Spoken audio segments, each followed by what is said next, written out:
Good morning, everybody. Kat here. Welcome to my channel. It's Friday morning. We're marking the 1-year anniversary of the death of Queen Elizabeth II. And on TV here in Canada, on YouTube, on news channels around the world, they are marking the anniversary with retrospective programs, documenting, the life of the Queen, going over that kind of thing, and where we are now with Charles. There's been a lot of that online, not only retrospectives, but how has Charles done? How has the King done in his first year? And is he making us proud? And is he the kind of monarch that, we respect? And all these questions around that, and I want to look at things just a little bit differently, as I usually do. I'm a bit cynical, and let's just look at where the royal family is now, a year on, how they're dealing with the public a year on, and the public perception of them a year on. First off, let's start with Charles. Well, right the moment she died, he inherited everything. We know all the castles, all the property, everything. And it's speculated that in her will that, everything went to Charles, and for him to, I guess, distribute at a later date however he wants to, or perhaps how she laid out. But the fact that everything transfers from one monarch to another means that there's no taxes paid, there's no penalties paid, no land transfer or this, that, and the other, any kind of taxes that would be applied of an inheritance nature to any other British citizen. No, it doesn't apply to the monarch. So there you go.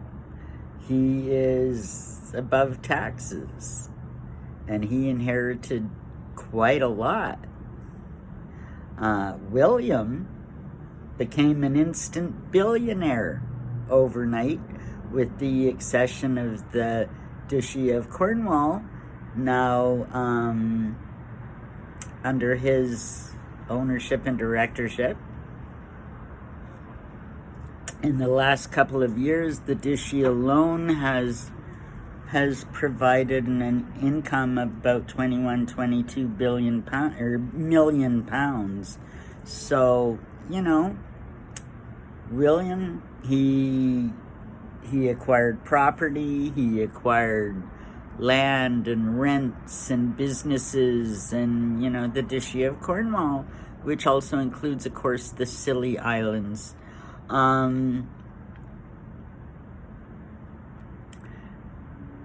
Charles has, as I heard, made 3 great speeches in the last year. Hooray! Such a monarch, such a king, he's such a statesman. He's made a couple of damn good deals as well. The offshore wind pledge he made that he would be giving back part of his profits. Right now he gets 25% of the profits, because don't you know he owns the water around Britain. So anything that goes on there he benefits from. He already gets about 25% of the profits from the wind farm projects. Now he is pledged to increase the amount of wind farm energy by adding more wind farms. Now here's the thing. It's a green energy government policy kind of thing. Here's a place where, as much as they say, oh, the monarch's supposed to be apolitical, he's working hand in hand with the government here. They want green energy. They're imposing this on the people without, the people really having any say. Charles is rah all for green energy, so they're going to impose the project of just covering the landscape and the seascape with wind farms, which, if you study it, it's really not a viable situation anywhere. But that's almost even beside the point, you know, with this at the moment. So, but now Charles said with even more wind farms, what he's going to do is he's going to give back even more money to the people, you know, as this becomes prosperous. He's going to give back even, you know, he's going to take less than his 25%. There you go. Well, I've outlined this in another video. The money won't actually go to the people. It's not like Charles is going to write checks, you know, to every household in Britain. No. Any extra profits that he defers will go into the treasury, into the government's coffers. And once it's there, they can do whatever they want with it. It doesn't mean at all that the people are going to be getting a rebate on their energy.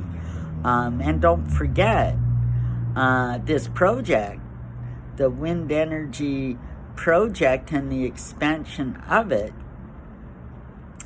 the money comes from the government to do these kind of things because it's a green policy kind of government thing. Now, where does the government get its money? It gets it from you. That public money is your taxes, so you're paying for their project. Charles says he's going to take a little less profits than he did before, but he's still profiting from it. And his little kickback, he's going to give a little kickback to the government for working together. Pleasure doing business with you. That's that story in a nutshell. That's how it's working. Not doing it for you. He's not doing it for the country. He's not doing it for the environment. It's all about the money. It's the profits. That's what counts. Charles doesn't give a rat's ass if the wind farms work or not, or viable or not. It's not going to affect him. It's not going to affect him. He's above it all. Him, the monarchy, the royal family, the other elites that we talk about on here, their lives are not going to be affected by the policies they inflict on you. That's just the way it is. So, Charles inherited a lot when the Queen died. Charles is making business deals to increase his wealth at the expense of the taxpayer, although while telling you, oh, he's giving back and he's doing this for you. Charles has completely skated the Cash for Honors scandal. You know, grocery bags full of $1 million of cash for some Arab prince to get either, citizenship or some kind of an honor, whatever the favor might be. Charles will take money from anybody. That's obvious. Well, now what it's come down to is, even if it didn't just look shady, but they discovered there was real intent or knowledge, whatever, that there was, let's say, a real provable criminal element to this story regarding the king. You can't prosecute a king in his own court, in a court of his own name. He is the law. He's above the law. The law operates in his name. Done. We may all talk about the Cash for Honors and the different things that we know, are shady dealings. Doesn't matter. He's above it.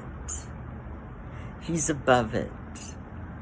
And in this time, in this year, where we've all been hoping that Charles would actually do something about the problem of Andrew, in fact.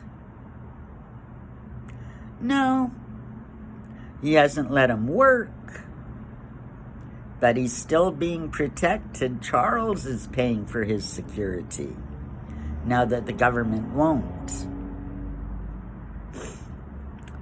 Charles is protecting him. There's just been recent Freedom of Information requests made to get documents regarding Prince Andrew's time as a trade envoy for Britain. This author's writing a book, and he wanted to get some information on Andrew's dealings a lot of the time with some very shady people during the time that he was a trade envoy, and these have been blocked. The royal family is exempt from Freedom of Information requests. They don't want you to know something. You don't get to know. You don't get to know. In fact, the government has just recently sealed all of the documents regarding Andrew for an additional, I think, 65 years or something. We'll all be long gone by the time any of these documents come out. And I mean, this has been the practice of the royal family for a very long time. Things are hidden, things are put in the archive, they don't see the light of day. We didn't hear about the regicide of King George V until, 60 years after his death. Or 50 years after his death, the Queen's grandfather, and it was his doctor that administered the heroin and morphine dose that killed him, because they wanted his death to be reported in time for the morning papers, not the kind of low market afternoon or evening periodicals. So there you go. So this kind of thing has been going on for a long time. You're not allowed to find out. It's none of your business. They're royal. So there's always going to be this shadow of what's really going on, because you can never really get to the bottom of it, and especially nowadays, with so much happening, it's obvious things are not what they seem, and nobody can really put their finger on it, and that's why a lot of us are talking about it, and that's why everybody's interested. Now, and here you go, we're just going down the list, you get to Harry and Meghan. Well, they've been dropped to the bottom of the page on the royal website, but really that's all that's happened. There's been no definite action taken against them, either by the government in the courts or the royal family alone. They've been left to do whatever they want, and they say, oh yeah, there you go. The royal family's just giving them enough rope to hang themselves, and that'll be that. Maybe that's the case, but I think it's much deeper. I think the royal family has the knowledge to know that things are really, really bad. But they're covering it up and protecting it, because they protect Harry and Meghan, they also protect the monarchy itself from any of these secrets, and perhaps the government as well. So it is a huge conspiracy, and Harry and Meghan are just a symptom of how these elites operate, and because they're so flagrant about it, and we see what happens, and we see the reactions, and so we understand, we begin to realize that the royal family's been protecting them all along.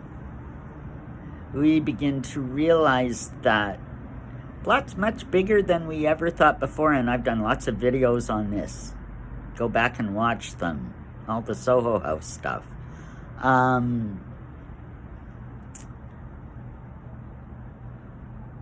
The government and the royal family, they say the royal family has no real power. Oh my gosh, they do. And instances like this only prove it.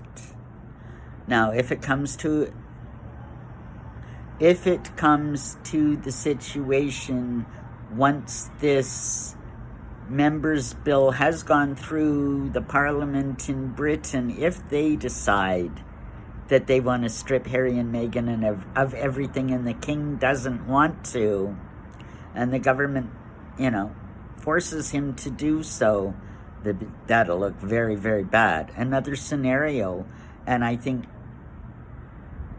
now that I think about it, probably the more probable outcome is, even if this member bill passes and gives the legislature the authority to strip them of their titles and their privileges, I don't think they'll do it. They would not do it without consent of the king, because they don't want to upset the king, because they've pledged loyalty to the king. I mean, he's got it all wrapped up. So Harry and Meghan, I mean, their popularity is tanking. She's making sure she's pictured with celebrities to try to say, look, we've got all these celebrity friends and all this support, which I don't think is true. This is all just optics. They do have some supporters, because there is a faction of the elites that would love to do away with the royal family, because don't you forget it, the royal family, leaders of the Commonwealth, that encompasses 1/3 of the world's landmass and 1/3 of the world's population, and you don't think the royal family has power? And up at the top, they're all about who wants, they all have their own vision of control. Who's going to win? There's less competitors if you can take out or wound the royal family. A wounded animal doesn't operate as well as a healthy one. So I think, there's been a concerted effort by a faction to wound the royal family, and that's what this whole Meghan, Harry, Andrew situation, that's a big element of it. And the royal family and the government are continuing to cover it up and protect not only Andrew, but Harry and Meghan. So, a year after the Queen's death, what can we say? Business as usual, folks. Have a great day. Like and subscribe. Share this video. Leave me a comment. I'd love to hear what you're thinking about. Have a great day, everybody. Bye-bye.